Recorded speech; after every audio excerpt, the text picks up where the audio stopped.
Breaking news చూస్తున్నారు. పెరిగిన pole percentage కి సంబంధించి ఇప్పుడు చాలా విస్తృతంగా ప్రచారం జరుగుతోంది. ముఖ్యంగా చాలా విస్తృతమైన చర్చ జరుగుతోంది. పెరిగిన పోల్ పర్సెంటేజ్ ఏం జరగబోతోంది అనేది, గత రికార్డ్స్ ఏం చెబుతున్నాయి, గత చరిత్ర ఏం చెబుతోంది, దాంతోపాటు ఏం జరగచ్చు 2024కి సంబంధించి ఏం జరగచ్చు అనే అంశానికి సంబంధించి తీవ్రమైన డిస్కషన్ జరుగుతుందనే చెప్పుకోవాలి. అయితే ఈ నేపథ్యంలో చాలామందికి చాలా సందేహాలు, వాటిని బయట పెట్టకూడదు. కానీ దీనికి సంబంధించి మీకున్న సందేహాలకు సంబంధించి ఆ క్వశ్చన్ మార్క్స్కి ఆన్సర్ చేసుకోగలిగితే కనుక ఈజీగా గెస్ చేయొచ్చు. ఈ నేపథ్యంలో 4వ తారీఖున జూన్ 4న ఏం జరగచ్చు అనేది ఒక 4 సవాళ్లను మీ ముందుంచే ప్రయత్నం చేస్తున్నాను. ఆ 4 సవాళ్లకు సంబంధించి మీరు ఊహించగలిగిన, వాటిని గెస్ చేయగలిగిన దాదాపుగా మీకు అంతు చిక్కేస్తుంది ఏం జరగచ్చు అనేది. ఇంతకీ ఆ 4 సవాళ్ళు ఏంటి, ఆ 4 సవాళ్లకు సంబంధించి మేము అందించే ప్రయత్నం చేస్తాను.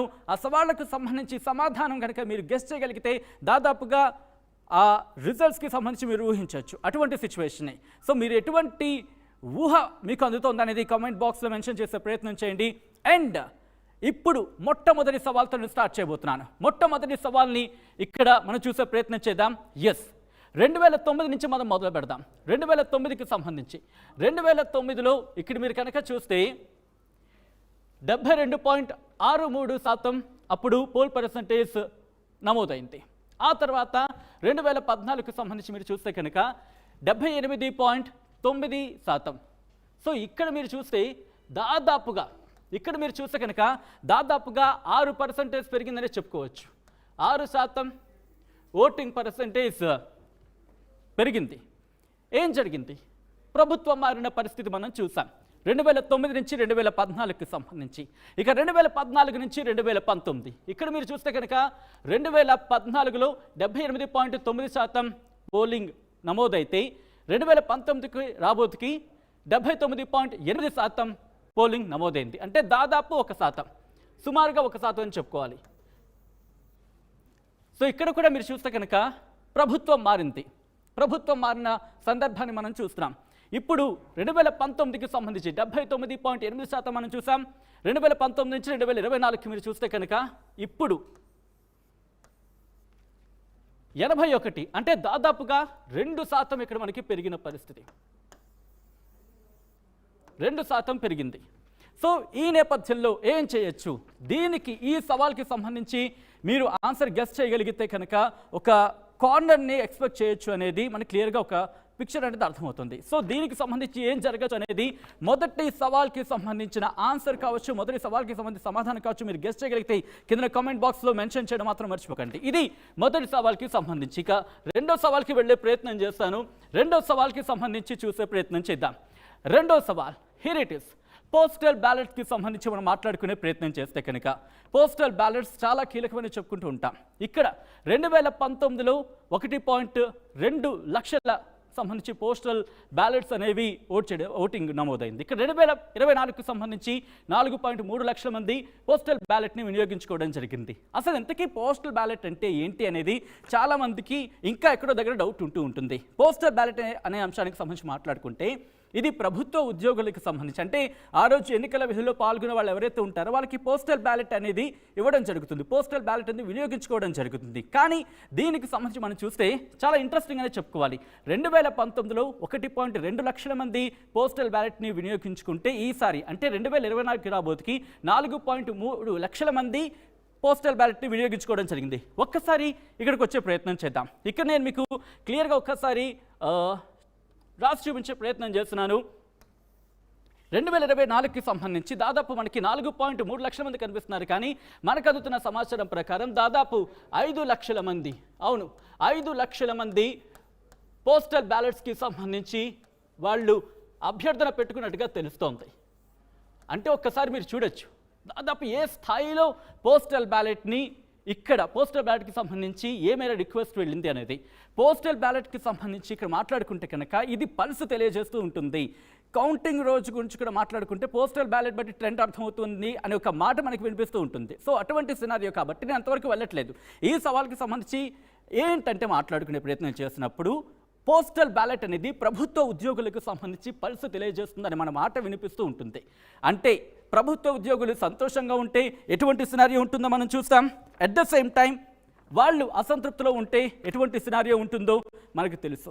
సో ఇటువంటి పరిస్థితుల్లో, ఇటువంటి నేపథ్యంలో పోస్టల్ బ్యాలెట్కి సంబంధించి ఒకసారి మనకు అర్థమవుతుంది ఏ స్థాయిలో ఇక్కడ ఓట్ అనేది పడిందో పోస్టల్ బ్యాలెట్కి సంబంధించి. అంటే గతంలో చూసుకుంటే 1.2 లక్షలే, కానీ ఇక్కడ చూసుకుంటే కనుక 3 అంతులు పెరిగిందనే చెప్పుకోవాలి. దాదాపు 3 అంతులు పెరిగిందే చెప్పుకోవాలి. సో ఈ నేపథ్యంలో పోస్టల్ బ్యాలెట్ కూడా చాలా ఇంట్రెస్టింగ్గా మారింది. దీనికి సంబంధించి ఒక ఇంట్రెస్టింగ్ టాపిక్ నెక్స్ట్ మాట్లాడుకునే ప్రయత్నం చేద్దాం. అదేంటంటే ఎక్కడెక్కడ ఎంతెంత నమోదైంది అనేది ఒకసారి చూసే ప్రయత్నం చేద్దాం. పోస్టల్ బ్యాలెట్స్కి సంబంధించి లోక్సభ నియోజకవర్గాల వారీగా ఎక్కడ ఎంత మేర నమోదైంది ఒకసారి చూసే ప్రయత్నం చేద్దాం. ముందుగా శ్రీకాకుళం నుంచి మొదలు పెడదాం. శ్రీకాకుళానికి సంబంధించి మీరు చూస్తే ఇక్కడ 23,574 ఓట్లు ఇక్కడ పోస్టల్ బ్యాలెట్కి సంబంధించి నమోదయ్యాయి. ఇక నెల్లూరుకి సంబంధించి చూసుకుంటే నెల్లూరుకి సంబంధించి చూసుకుంటే 22,196 ఓట్లు పడ్డాయి పోస్టల్ బ్యాలెట్ ద్వారా. ఇక దాంతోపాటు విశాఖ 19,609 ఓట్లు ఇక్కడ రికార్డ్ అయ్యాయి. నంద్యాలకు సంబంధించి చూసుకుంటే 18,308 ఓట్లు ఇక్కడ పడ్డాయి. ఇక దాంతోపాటు ఒంగోలులో 18,032, దాంతోపాటు అనంతపూర్కి సంబంధించి 18,450, ఇక రాజంపేట 18,390. ఎందుకు మనం వీటి గురించి మాట్లాడుకుంటున్నామంటే కనుక ఒక్కసారి ఆలోచించండి. ఎప్పుడైనా మెజారిటీ గురించి కావచ్చు లేదా డిఫరెన్సెస్ కావచ్చు, వాటి గురించి మాట్లాడుకున్నప్పుడు 10,000, 20,000 ఓట్ల తేడాతో కూడా గెలిపోవటంలో డిసైడ్ అయిపోతుంది. ఇన్ఫాక్ట్ ఒక్క ఓటుతో కూడా గెలిపోవటంలో డిసైడ్ అయిపోతూ ఉంటాయి. ఈ నేపథ్యంలో పోస్టల్ బ్యాలెట్కి సంబంధించి చాలా కీలక పాత్ర పోషించే అవకాశం కనిపిస్తోంది. ఇన్ఫాక్ట్ డిసైడింగ్ ఫ్యాక్టర్గా మారే అవకాశం ఉంది అనేది ఇక్కడ మనకి వినిపిస్తూ ఉంటుంది. అయితే 20,000కు దాదాపుగా అటు ఇటుగా 20,000కు దగ్గరగా ఉందంటే కనుక ఎంత ఇంట్రెస్టింగ్గా మారబోతున్నాయి, ఎంత డిసైడింగ్ ఫ్యాక్టర్ కాబోతున్నాయి అనేది మనకు అర్థమవుతుంది. ఒకవేళ దీనికి సంబంధించి రీజన్స్ వారికి మనం చూసినప్పుడు ఇది కొన్నిటి వరకు మాత్రమే, మిగిలిన వాటికి చూసుకుంటే కనుక అక్కడొక్కడ దాదాపు కొన్ని ప్రాంతాల్లో 3,000, 4,000 ఇట్లాంటి సినారియో కూడా ఉంది. సో ఈ నేపథ్యంలో పోస్టల్ బ్యాలెట్ అనేది చాలా కీలకంగా మారే అవకాశం ఉంది అనేది మనకి ఇక్కడ క్లియర్ పిక్చర్ ద్వారా అర్థమవుతుంది. సో మూవింగ్ ఆన్, నెక్స్ట్ సవాల్. ఇప్పటికే 2 సవాళ్ళు చూసాం. వాటికి సంబంధించి మీరు గెస్ట్ చేసి ఆ సవాల్కి సమాధానం అయితే నేను చెప్పను, మీ సమాధానం ఏవై ఉంటుంది అనేది ఒకసారి కామెంట్స్లో మెన్షన్ చేయండి. Yes, moving on next.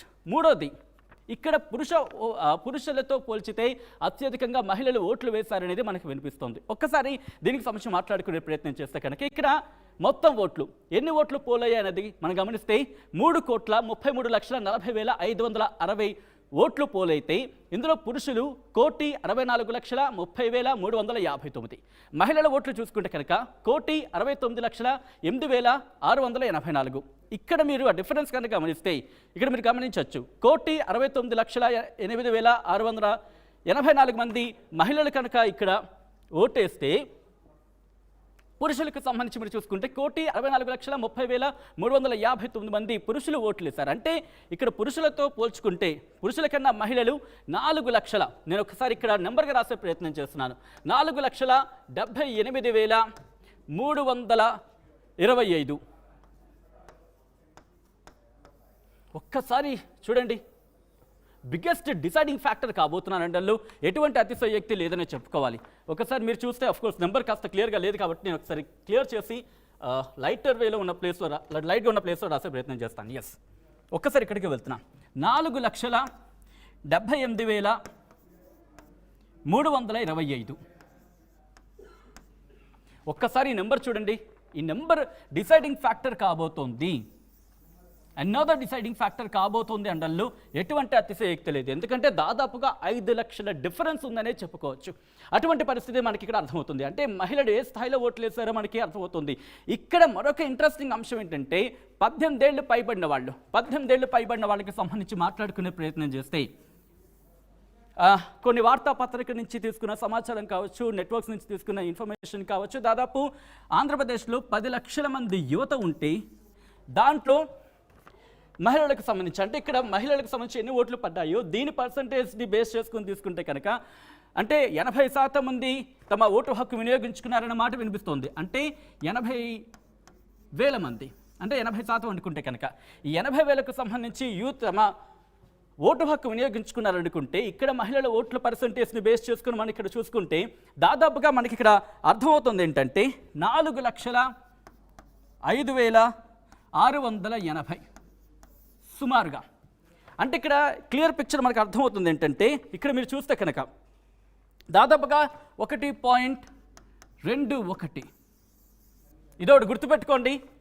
మీకు దీనికి అండ్ లాస్ట్లో కొన్ని అంశాలకు సంబంధించి కనెక్టివిటీ ఏంటి అనేది మీకు క్లారిటీ ఇచ్చే ప్రయత్నం చేస్తాను. ఇది మాత్రం గుర్తుపెట్టుకోండి.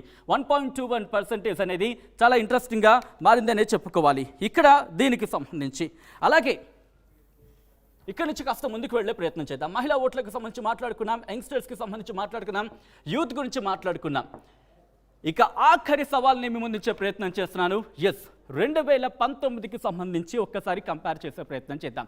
అంటే 2024 కదా, 2019 ఏంటి సంబంధం అంటే కనుక ఒకసారి క్లియర్ పిక్చర్ చూసే ప్రయత్నం చేద్దాం. అప్పుడు అంటే 2014 సందర్భంలో వైసీపీకి ఓట్ షేర్ కనుక చూసుకుంటే ఇది వచ్చేసి మనకి ఓట్ షేర్, ఇది ఓట్ షేర్, ఇది ఓట్ షేర్, ఇది ఓట్ షేర్. 2019లో వైసీపీకి 49.95%తో 151 సీట్లు వస్తే, టీడీపీకి 39.17%తో 23 సీట్లు వచ్చాయి. అలాగే జనసేనకు 5.53%తో 1 సీటు సాధించింది. ఇక బీజేపీ అఫ్కోర్స్ సీట్లు సాధించకపోయినప్పటికీ 0.84% ఓట్ షేర్ని సంపాదించుకుంది. అప్పటికి అఫ్కోర్స్ మనకి బాగా గుర్తు, ఎందుకంటే కూటమి అయితే లేదు, ఇండివిజువల్గా పోటీ చేశాయి. సో ఒక్కసారి ఈ మూడింటిని యాడ్ ఆన్ చేసే ప్రయత్నం చేస్తే కనుక అంటే 39 ఒక్కసారి పెన్ తీసుకుంటాను మళ్ళీ నేను. ఆల్ రైట్, ఒక్కసారి మీరు చూడొచ్చు 39.17, అలాగే 5.53, అలాగే 0.84. ఈ మూడింటిని కనుక మనం జోడిస్తే దాదాపుగా మనకి 45.54 వస్తుంది.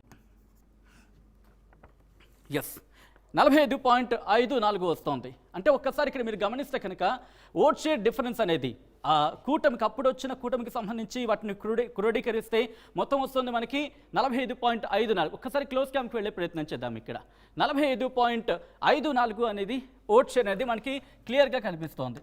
సో ఇంత ఓట్ షేర్ 2019కి సంబంధించి. అండ్ ఈ 45.54 అప్పుడు వైసీపీకి 49 ఇక్కడ రాసే ప్రయత్నం చేస్తా 49.95 వచ్చింది. అండ్ అప్పుడు కూటమికి సంబంధించి మాట్లాడుకుంటే 45.54. సో ఇక్కడ డిఫరెన్స్ దాదాపు మనకి ఎంత వస్తుందంటే కనుక 4.41% వస్తుంది. సో ఇక్కడ గమనిస్తే కనుక ఈ 4.41% మాత్రం డిఫరెన్స్ ఉందనే చెప్పుకోవాలి. కానీ ఇక్కడ ఇంట్రెస్టింగ్గా మాట్లాడుకోవాలంటే కనుక ఒక్కసారి మళ్ళీ క్లియర్ పిక్చర్కి వెళ్ళే ప్రయత్నం చేద్దాం. సో 4.41% అనేది డిఫరెన్స్ ఉందనే చెప్పుకోవాలి. 4.41% డిఫరెన్స్ ఉంది.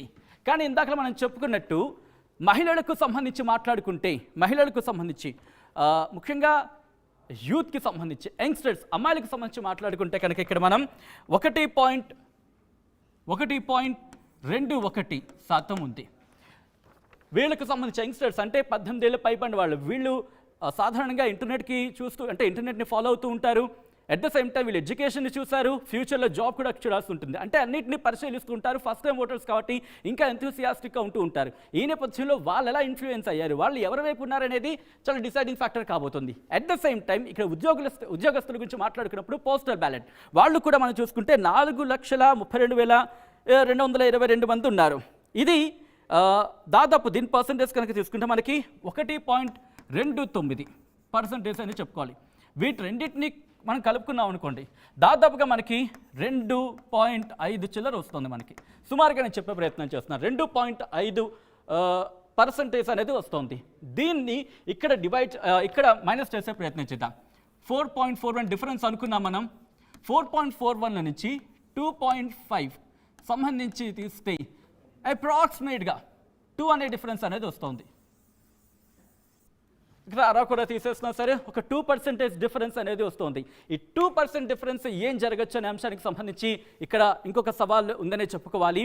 అది 2% సంబంధించి చాలా క్వశ్చన్స్ రైజ్ అవుతున్నాయి. ఆ 2% ఎవరు ఇంపాక్ట్ చూపించవచ్చు అనేది, కాపు ఓట్లకు సంబంధించి ఏమాత్రం ప్రభావం చూపించవచ్చు. ఎందుకంటే 15% 15% కాపు ఓట్లు అనే మాట వినిపిస్తున్న నేపథ్యంలో ఇప్పుడు డిసైడింగ్ ఫ్యాక్టర్ కాబోతుందనే చెప్పుకోవచ్చు. సో ఇక్కడ కాపు ఓట్లు ఎటువైపు ఉన్నాయి? ముద్రగడ పద్మనాభంకి సంబంధించి ఆయన ఇటు వైసీపీకి సపోర్ట్ చేస్తున్న పరిస్థితి నేపథ్యంలో ఇటువైపు వెళ్తానుకునే టైంలో ఆయన కుమార్తె వచ్చారు. ఆయన కుమార్తె వచ్చి చెప్పిన నేపథ్యంలో ఏం జరగచ్చు? కాపు ఓట్లు డివైడ్ అయ్యే అవకాశం ఉంది. అట్ ద సేమ్ టైం ముఖ్యంగా ఏం జరగచ్చు అనే అంశానికి సంబంధించి మాత్రం ఇక్కడ సందిగ్ధత కొనసాగుతుంది. దాంతోపాటు మిగిలిన అంశాలు కూడా ఏమైనా యాడ్ అయితే, ఒకవేళ ఒక 2% యాడ్ అయినా ఇక్కడ డిఫరెన్స్ అనేది ఇంపాక్ట్ చూపించే అవకాశం ఉంది. సో ఇంతటి సినారియోలో ఏం జరగచ్చు అనే అంశానికి సంబంధించి మాత్రం ఉత్కంఠ కొనసాగుతుంది. మాట్లాడే ప్రయత్నం చేద్దాం, విశ్లేషించే ప్రయత్నం చేద్దాం. నాతో పాటు ఈ లైవ్లో జాయిన్ అవుతున్నారు ప్రముఖ విశ్లేషకులు కోటేశ్వరరావు గారు. కోటేశ్వరరావు గారిని అడిగి ఈ సవాళ్లకు సంబంధించి, ఇండివిజువల్గా ఈ సవాళ్లకు సంబంధించి అనలైజ్ చేసే ప్రయత్నం చేద్దాం. కోటేశ్వర గారు నమస్తే అండి. ఆల్ రైట్, కోటేశ్వర గారి దగ్గరికి వెళ్ళే ప్రయత్నం. కోటేశ్వర గారు నమస్తే అండి. నమస్తే. నమస్తే అండి. సో ఒక 4 సవాళ్లకు సంబంధించి మనం మాట్లాడుకునే ప్రయత్నం చేద్దాం. ముందుగా మొదటి సవాల్ నుంచి, ఎందుకంటే ఓటర్ పర్సంటేజ్ పెరిగింది 2009 నుంచి చూసుకుంటే కనుక పర్సంటేజ్ పెరిగినప్పుడల్లా ప్రభుత్వం మారిన సినారియో చూస్తున్నాం. సో ఇప్పుడు ఏం జరగచ్చు అనే అంశానికి సంబంధించి విశ్లేషించే ప్రయత్నం చేస్తే కనుక మీ విశ్లేషణ ఎలా ఉండబోతుంది దీనికి? అంటే పోలింగ్ పర్సంటేజ్ పెరిగిన ప్రతిసారి అది ప్రభుత్వ వ్యతిరేకము అనేటువంటి దానికి మనం ఆ విధమైనటువంటి కన్క్లూజన్స్ కి రానవసరం లేదు అనేది నా అభిప్రాయం. ఎందుకు అంటే పశ్చిమ బెంగాల్ ఎన్నికలను చూసినప్పుడు ప్రభుత్వం మీద వ్యతిరేకత ఉన్నది అనేటువంటి అభిప్రాయం ఎన్నికలకు ముందు వచ్చినప్పుడు అక్కడ పోలింగ్ పర్సంటేజ్ పెరిగింది. కానీ ఫలితాలను చూస్తే తృణమూల్ కాంగ్రెస్ కి వచ్చినటువంటి ఓట్లు పెరిగాయి, సీట్లు పెరిగాయి. అక్కడ ఉన్నటువంటి ప్రత్యేకమైనటువంటి పరిస్థితుల్లో ఆ విధమైనటువంటి ఫలితాలు వచ్చాయి. ఎందుకు అంటే బీజేపీ అనేటువంటిది పెద్ద సవాళ్ళు విసిరింది తృణమూల్ కాంగ్రెస్ కి. బీజేపీ వస్తే పశ్చిమ బెంగాల్కి ప్రమాదం అని చెప్పేసి అక్కడ ఉన్నటువంటి ఓటర్లు భావించారు. లెఫ్ట్ పార్టీలు వెనకాల, అదేవిధంగా కాంగ్రెస్ వెనకాల ఉన్నటువంటి మద్దతుదారులు కూడా బీజేపీని అడ్డుకోవాలంటే ఇష్టం ఉన్నా లేకపోయినా తృణమూల్ కాంగ్రెసే ప్రధానమైనటువంటి ప్రత్యర్థిగా ఉంది కనుక తృణమూల్ కాంగ్రెస్ కి ఓటు చేశారనేటువంటి తర్వాత వెల్లడైనటువంటి అంశాలు. అందువలన ఇక్కడికి వచ్చేసరికి, ఆంధ్రప్రదేశ్కి వచ్చేసరికి ఒక ప్రత్యేకమైనటువంటి పరిస్థితి ఇక్కడ తలెత్తింది. ఇక్కడ ఆ విధంగా ఒక బీజేపీనో లేదా ఒక కాంగ్రెస్ ప్రధానమైనటువంటి సవాలు విసిరేటువంటి స్థితిలో అక్కడ పార్టీలు లేవు. 2 ప్రాంతీయ పార్టీలు, కాకపోతే 3వ చిన్న ప్రాంతీయ పార్టీ జనసేన కూడా అక్కడ రంగంలో ఉంది. అందుకని ఇక్కడ ఉన్నటువంటి సిచ్యువేషన్ ని బట్టి చూసినప్పుడు వివిధ అంశాలను పరిగణలోకి తీసుకున్నప్పుడు ఓటింగ్ శాతం అనేటువంటిది 2% పెరగడం అనేటువంటిది మరీ ఎన్నికలకు ముందు ఆయా పార్టీలు చెప్పుకున్న దాంతో పోలిస్తే అది పెద్ద ఎక్కువగా కాదు. 2% అనేది పెరిగింది, కానీ అది పెద్ద ఎక్కువ శాతం కాదు. అందువలన దాన్ని బేస్ చేసుకొని, ఆ 2% ఓటింగ్ బేస్ చేసుకొని కన్క్లూజన్స్ కి రావడం అనేటువంటిది సరైనది కాదనేటువంటిది నా అభిప్రాయం. ఎందుకు అంటే హైదరాబాద్ నుంచి, బెంగళూరు నుంచి, చెన్నై నుంచి పెద్ద ఎత్తున ఇక్కడ ఉన్నటువంటి ఓటర్లు, అక్కడ ఉన్నటువంటి ఓటర్లు, ఎందుకంటే 2 చోట్ల కొంతమందికి 2 చోట్ల కూడా ఉండి ఉంటాయి, పెద్ద ఎత్తున వెళ్ళారు. దాని అర్థం ఏంటంటే ఏదో ఒక పార్టీకి చెందినటువంటి వాళ్ళే వెళ్ళారనే అక్కర్లా.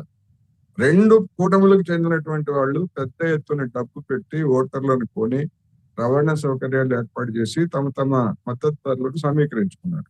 అందుకని అనేకమైనటువంటి అంశాలు ఆంధ్రప్రదేశ్ లో జరిగినాయి కనుక ఆ విధమైనటువంటి ఓట్ల యొక్క శాతాన్ని బట్టి కన్క్లూజన్స్ కి రాకూడదు అనేది నా అభిప్రాయం. వచ్చే ప్రయత్నం చేస్తున్నాను. ముఖ్యంగా పోస్టల్ బ్యాలెట్స్కి సంబంధించి, పోస్టల్ బ్యాలెట్కి సంబంధించి గతంలో చూసుకుంటే 1,00,000 మాత్రమే, ఇక్కడ దాదాపు 4 లక్షల పైచిలకు మనకు కనిపిస్తోంది. సో ఇది ఏ మేరకు ప్రభావం చూపించే అవకాశం ఉంటుందండి? పోస్టల్ బ్యాలెట్ ఈసారి గణనీయంగా పెరిగాయి. టీచర్లలోనూ, అదేవిధంగా ప్రభుత్వ ఉద్యోగుల్లోనూ ప్రభుత్వం మీద తీవ్రమైనటువంటి అసంతృప్తి ఉన్నమాట వాస్తవం. అది డెఫినెట్ గా ప్రభుత్వానికి వ్యతిరేకంగానే పడేటువంటి అవకాశాలని మనం తోసిపుచ్చలేదు. ఎట్ ది సేమ్ టైమ్ సచివాలయాల్లో కొత్తగా నియమించినటువంటి దాదాపు 1,30,000 మంది ఉన్నారు. వాళ్ళల్లో కూడా కొంతమంది పోస్టల్ బ్యాలెట్ ఎన్నికల సిబ్బందిగా ఉంటారు కనుక వాళ్ళు కూడా ఉంటారు. వాళ్ళ ఓట్లు అనేటువంటివి ఎవరికి పడతాయి అనేటువంటి అంశానికి వచ్చినప్పుడు తమను నియమించింది, తమకు ఉద్యోగాన్ని ఇచ్చింది వైసీపీ కనుక ఆ వైసీపీకి లాయల్టీగా ఉంటాయి అనేటువంటి వాదనలు కూడా ఉన్నాయి. అందువలన ఈ అది డిసైడింగ్ ఫ్యాక్టర్ అని మొత్తం మీద ఓట్లతో చూసుకున్నప్పుడు అది పెద్ద పర్సంటేజ్ కాదు, లేదా రాష్ట్రం మొత్తం మీద ఉన్నటువంటి ఓటర్లు చూసినప్పుడు. అయితే పోటాపోటీగా ఉన్నప్పుడు వారు వన్ సైడ్ కాకుండా నువ్వా నేనా అన్నప్పుడు ఈ 5 లక్షల ఓట్లు కూడా ప్రభావం చూపించేటువంటి అవకాశం లేకపోలేదు. డెఫినెట్ గా ఉంటది. ఎందుకంటే గతంలో కేరళ ఎన్నికల్లో ఒకసారి 5 లక్షల ఓట్ల తేడాతోటి ఒక కూటమికి అధికారం వచ్చింది, ఒక కూటమి అధికారాన్ని కోల్పోయింది. అటువంటి కీన్ కంటెస్ట్ కనుక ఇక్కడ కనుక ఉండేట్లయితే పోస్టల్ బ్యాలెట్లు అనేటువంటివి ఒక ప్రభావం చూపుతాయి. అదే విధంగా మీరు ఇందాక మహిళల గురించి కూడా ఎగ్జాక్ట్లీ నా నెక్స్ట్ క్వశ్చన్ మీకు అదే, మహిళలకు సంబంధించి ఏమాత్రం ఇంపాక్ట్ చూపించవచ్చు అనేది అది కూడా చెప్పారు. ఒకవేళ అదే కనుక అయ్యేట్లయితే అనేక మంది చెప్తున్నది ఏంటంటే మహిళలకి అందించినటువంటి సంక్షేమ పథకాలు లేదా మొత్తంగా నవరత్నాలు అనేటువంటి వాటితోటి మహిళల మొగ్గు వైసీపీ వైపు ఉన్నది అనేటువంటి ఒక అభిప్రాయం కూడా ఉన్నది. అందువలన ఒకవేళ ఉద్యోగులు అసంతృప్తి చెందినటువంటి ఉద్యోగులు లేదా పట్టణాల్లో ఉన్నటువంటి ఈ పన్నుల భారం లేకపోతే విద్యుత్ భారాలు వీటితో అసంతృప్తి చెందినటువంటి వాళ్ళు వీళ్ళందరూ కూడా వ్యతిరేకమైతే అనుకూలంగా ఉండేటువంటి ఒక ఓటు బ్యాంక్ అనేటువంటిది కూడా 2019తో పోలిస్తే 2024లో వైసీపీకి ఒక ఓటు బ్యాంక్ అనేటువంటిది కూడా ఏర్పడింది అనేటువంటిది బలంగా వినిపిస్తున్న మాట. అందుకని ఒకదానికి అంటే ఒక అధికార పక్షానికి ఉన్నటువంటి ప్రతికూలతలు కొన్ని అయితే ప్రతిపక్షాలకు ఉన్నటువంటి ప్రతికూలతలు కొన్ని. అందుకని వీటిని మిక్స్ చేసుకొని చూసినప్పుడు రెండు బ్యాలెన్స్ అయ్యేటువంటి పరిస్థితి ఉన్నది. అందుకనే నెక్ టు నెక్ పోటీ జరిగింది అనేది ఈ సందర్భంగా నేను చెప్తాను. అలాగే లాస్ట్ టైం పోల్ పర్సంటేజ్కి అంటే లాస్ట్ టైం ఓట్ షేరింగ్కి ఇప్పుడున్న ఓట్ షేర్కి చూసుకుంటే కనుక ఆ డిఫరెన్స్ అనేది దాదాపు 4% ఉంది. ఇందాక కొన్ని అంటే మనం ఒక క్యాలిక్యులేషన్ ప్రకారం తీసినప్పుడు అంటే ఇటు యంగ్స్టర్స్ కావచ్చు, ముఖ్యంగా 18 ఏళ్ళకు సంబంధించి అంటే ఓటర్స్లో మహిళలకు సంబంధించి కావచ్చు, ఫస్ట్ టైం ఓటర్స్ ఫీమేల్స్కి సంబంధించి, అట్ ద సేమ్ టైం అలాగే పోస్టల్ బ్యాలెట్స్ ఈ రెండు కలుపుకుంటే కనుక మనకి దాదాపు 2.5% డిఫరెన్స్ కనుక చూసుకుంటే 2% మాత్రమే ఉంది. సో ఎవరి ఇంపాక్ట్ చూపించే అవకాశం ఉంది, ఎటువంటి ఇంపాక్ట్ చూపించే అవకాశం ఉంది అనుకోవచ్చు కోటేశ్వర గారు ఇక్కడ? అంటే 2019లో వచ్చినటువంటి ఓటింగ్ శాతాన్ని బట్టి మీరు దాన్ని యాజిటీజ్ గా తీసుకున్నారు. దాన్ని యాజిటీజ్ గా తీసుకున్నప్పుడు ఒకవేళ ఎంప్లాయీస్ లేదా కొత్త ఓటర్లు ప్రభుత్వానికి అధికార వైసీపీకి వ్యతిరేకంగా అయ్యేట్లయితే మరి ఇంకొక 2% పైన అదే లీడ్ లో ఉంది. తెలంగాణ ఎన్నికల్లో మనం చూసాం, రెండు పార్టీల మధ్య వచ్చినటువంటి తేడా 2% కూడా 2% కంటే తక్కువే కదా, అధికారం మార్పిడి పోయింది. మరి అక్కడ అనుకూలంగా ఉన్నప్పుడు అది వైసీపీకి అడ్వాంటేజ్ అనేటువంటి కన్క్లూజన్స్ కి మీరు చెప్పేటువంటి అంకెలు దారితీస్తున్నాయి. అందువలన అది ఆ విధంగానే ఉంటుందని అనుకోవాల్సినటువంటి అవసరం లేదు. ఎందుకు అంటే 2019లో నవరత్నాలు లేవు, ఈ విధమైనటువంటి మీటనప్పుడు కార్యక్రమాలు కానీ లేకపోతే డైరెక్ట్ బెనిఫిట్ కానీ గతంలో కూడా సంక్షేమ పథకాలు ఉన్నప్పటికీ ఈ తరహా సంక్షేమ పథకాలు అనేటువంటివి లేవు. అందువలన ఎన్నికల్లో జరిగినటువంటి ప్రచారం ఏమిటి, జగన్మోహన్ రెడ్డి గారిని అధికారంలో ఉంచడమా లేకపోతే జగన్మోహన్ రెడ్డి గారిని అధికారంలో దించడమా అనేటువంటి ప్రాతిపదిక మీద జరిగినప్పుడు జగన్మోహన్ రెడ్డి గారు ఉంటే మాకు ఈ సంక్షేమ పథకాలు అమలు అవుతాయి అనేటువంటి నమ్మేవాళ్ళు కూడా ఉంటారు. అట్ ది సేమ్ టైము అటువంటి ఖచ్చితంగా చంద్రబాబు నాయుడు లేదా తెలుగుదేశం కూటమి వస్తే అమలు జరుగుతుంది అనేటువంటి ఆ విధమైనటువంటి ఖచ్చితమైనటువంటి ఓటు బ్యాంకు ఇటువైపు ఉన్నదా అంటే చెప్పడానికి ఇటువైపు లేదు. ఇటువైపు డిఫరెంట్ ఓటు బ్యాంక్ ఉంది. అందువలన ఒక విధంగా చెప్పాలంటే అన్ప్రిడిక్టబుల్, ఏ మాత్రం కూడా నాడి అందని పరిస్థితి ఉన్నది. రెండోది ఇతర ఫ్యాక్టర్స్ అంటే రాష్ట్రంలో జరిగినటువంటి పరిణామాలు లేదా దాని గురించి కాకుండా అవుట్ సైడ్ ఫ్యాక్టర్స్ అంటే బీజేపీ ముందుకు తీసుకొచ్చినటువంటి, ముఖ్యంగా నరేంద్ర మోడీ గారు ముందుకు తీసుకొచ్చినటువంటి ముస్లిం వ్యతిరేకత లేదా విద్వేషపూరితమైనటువంటి ప్రసంగాలు ఇవన్నీ కూడా ఆంధ్రప్రదేశ్ లో కొన్ని ప్రాంతాల్లో ముఖ్యంగా దాదాపు 40 నియోజకవర్గాలు 45 నియోజకవర్గాల్లో ఓటింగ్ అంటే గెలుపోటములని డిసైడ్ చేయగలిగినటువంటి ఫ్యాక్టర్లో ఉన్నటువంటి మైనార్టీలు, అదేవిధంగా మణిపూర్ ఉదంతాలు వీటితోటి ప్రభావితులైనటువంటి మైనారిటీల్లో ఉన్నటువంటి క్రిస్టియన్లు, వీళ్ళందరూ కూడా భిన్నమైనటువంటి అంటే ఎట్టి పరిస్థితుల్లోనూ బీజేపీతో ఉన్నటువంటి బీజేపీని కానీ లేదా ఆ పార్టీతో ఉన్న దాన్ని ఓడించకూడదు అనేటువంటి దానిలో అత్యధికులు వ్యతిరేకంగా ఓటు చేశారనేటువంటి అభిప్రాయాలు కూడా వెల్లడవుతున్నాయి. అందుకని ఇవన్నీ చూసినప్పుడు తెలుగుదేశం 3 పార్టీల కూటమికి ప్రభుత్వం మీద వ్యతిరేకత ఉన్నటువంటి అది అనుకూలంగా అయితే, రెండోది ఇవి లోపాలు అనేటువంటిది ఒకటి. రెండోది దళితుల వర్గీకరణకు సంబంధించినటువంటి అంశం కూడా ఆంధ్రప్రదేశ్ ఎన్నికల మీద ప్రభావం చూపేటువంటి అవకాశం ఉందనేది నా అభిప్రాయం.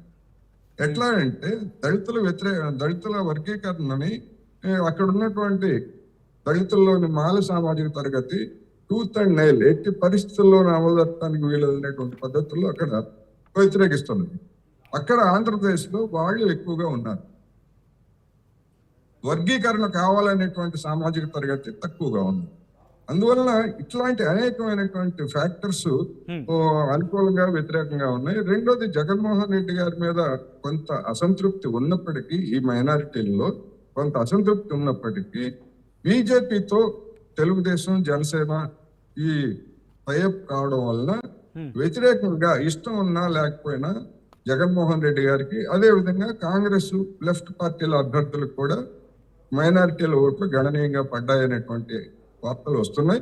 అవి ఎంత మేరకు ఏమిటనేటువంటిది చెప్పలేం, కానీ వీళ్ళకు వ్యతిరేకంగా అయితే మాత్రం మూడ్ ఉన్నది అనేది మాత్రం నేను స్పష్టంగా చెప్పవచ్చు. Right, thank you so much Koteswara గారు మాతో జాయిన్ అయ్యి దీనికి సంబంధించి విశ్లేషణ అందించినందుకు. సో మొత్తంగా అయితే మాత్రం జూన్ 4న ఏం జరగబోతోంది అనే ఉత్కంఠ మాత్రం కొనసాగుతోంది. ఈ 4 సవాళ్లకు సంబంధించి ఆ సమాధానం మీరు గెస్ట్ చేసి కింద కమెంట్ బాక్స్లో మెన్షన్ చేసే ప్రయత్నం చేయండి. సో 4వ తారీఖున ఏం జరగబోతుంది అనేది మేము అప్డేట్ అందించేందుకు సిద్ధంగా ఉన్నాం. జూన్ 4న ఏం జరుగుతోంది, ఏం జరగబోతోంది అనేది ఆ రోజు మేము అందించే ప్రయత్నం చేస్తాం. సో మీరేం చేయాలంటే కనుక RTV లైవ్ యాప్ని డౌన్లోడ్ చేసుకోండి. ఎప్పటికప్పుడు వేగవంతమైన సమాచారం, ఫాస్టెస్ట్ న్యూస్ కోసం RTV లైవ్ యాప్ని డౌన్లోడ్ చేసుకుంటే కనుక మీ మునివేళల్లోని ఇన్ఫర్మేషన్ ఉంటుంది, అప్ టు డేట్ ఉంటుంది. అండ్ ఏం జరుగుతుంది అనేది మీ ఫోన్లోనే మీకు క్లియర్గా వస్తూ ఉంటుంది. Keep watching on stay tuned.